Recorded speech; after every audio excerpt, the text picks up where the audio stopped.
Hello and welcome back to our channel at NBO_Ben.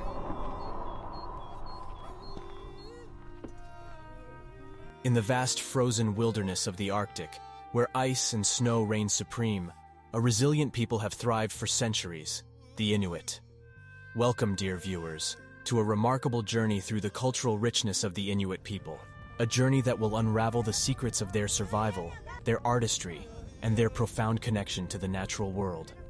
Join me as we delve into this captivating exploration of the Inuit way of life. Our journey begins with the harsh environment that has shaped the Inuit way of life. Endless stretches of ice and snow, freezing temperatures, and treacherous waters that make this a challenging place to survive. But the Inuit have adapted brilliantly, mastering the art of hunting and living in harmony with the spirits that govern their world. The history of the Inuit is fascinating and spans thousands of years. The Inuit are believed to be descendants of the Thule culture, which originated in Alaska around 1000 CE. The Thule people were skilled hunters and navigators, using kayaks and dog sleds to traverse the Arctic regions. Over time, they migrated eastward, reaching Greenland around the same period. The Inuit were highly adaptive to their harsh Arctic environment. They relied on hunting marine mammals like seals, whales, and walrus, as well as fishing and gathering edible plants. Inuit society was organized in small nomadic groups, and they lived in temporary winter houses made of snow and ice, known as igloos, and summer tents made of animal skins.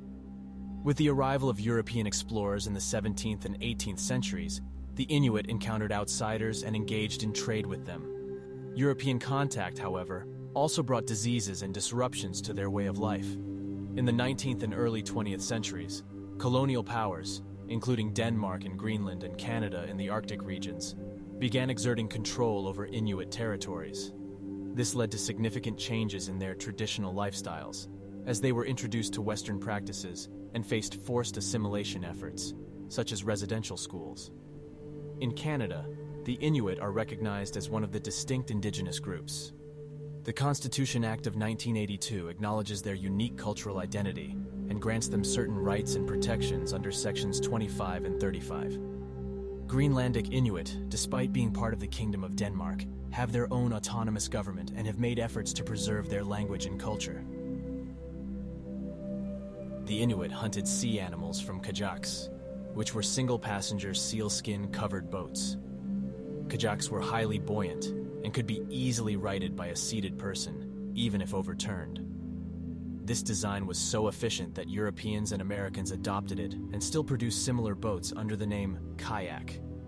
Inuit also used larger open boats called umiaks, made of wood frames covered with animal skins, for transporting people, goods, and dogs. In the winter, they hunted sea mammals by watching breathing holes in the ice and patiently waiting for seals to come up for air. During the winter, both on land and sea ice, the Inuit relied on dog sleds, also referred to as kamutik, for transportation.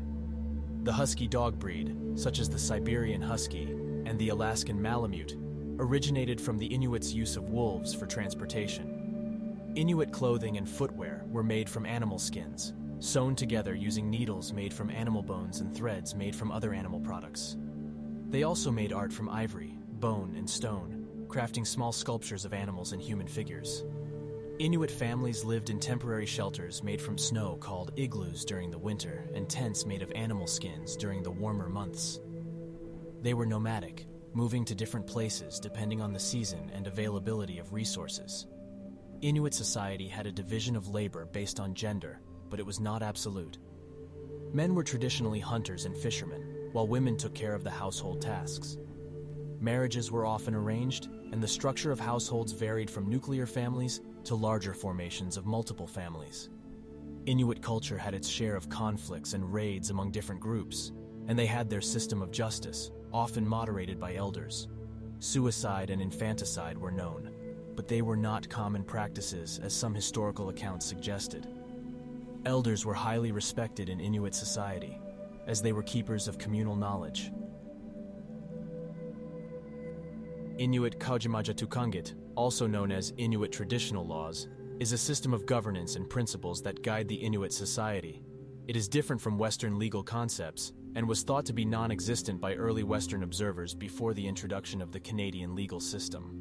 However, there were customary laws and a set way of doing things that had to be followed in Inuit society. Inuit Kaujimajatuqangit consists of three main elements. Maligate refers to what has to be followed. These are the laws and rules that guide the behavior and interactions of individuals within the community. Pikjate refers to what has to be done. These are the customs and practices that must be observed in various situations and activities. Tirigususiat refers to what has to be avoided. These are the prohibitions and taboos that must be respected to avoid negative consequences for the individual or the community. If someone's actions went against the principles of Tirigususiat, Maligate, or Pikjate, the Angakuk, shaman, might intervene to address the situation and prevent any harmful consequences. It is essential to understand that Inuit Kaujimajatuqangit is not a written legal code, but is deeply rooted in the cultural traditions and knowledge of the Inuit people.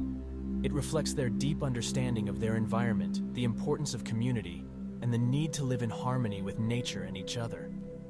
Inuit Kaujimajatuqangit continues to be a significant aspect of Inuit culture, and its principles are passed down through oral tradition and lived experiences rather than through written documentation.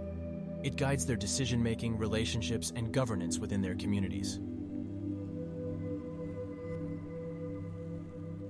The environment in which the Inuit lived inspired a rich mythology filled with adventure tales of hunting whales and walruses.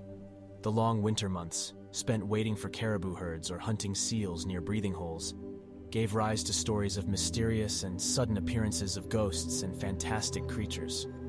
Some Inuit believed that the Aurora Borealis, or Northern Lights, held images of their family and friends dancing in the afterlife, while others considered the lights to be more sinister, believing that they could be dangerous if whistled at. Inuit mythology was rooted in animist principles, a belief system where all things, including humans, possess spirits that could be influenced by supernatural entities. They practiced a form of shamanism, with the Angakuk, shaman, playing a crucial role in the community. Angakuit were healers and psychotherapists who tended to wounds, offered advice, and invoked spirits to assist people in their lives. They were believed to have a natural ability for this role, and were recognized as such by the community. Inuit religion was intertwined with daily rituals that were seen as necessary for their survival.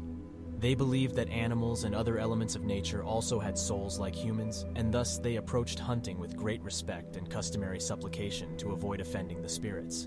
It was believed that failing to show proper respect during a hunt could lead to the spirits seeking vengeance.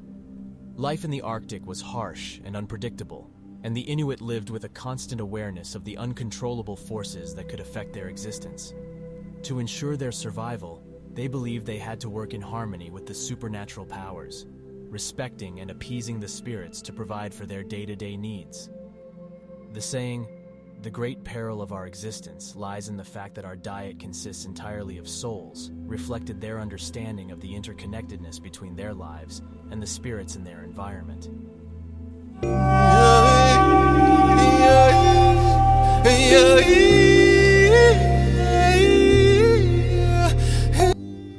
Inuit art, carved with exquisite precision, reflects their reverence for the spirits that surround them.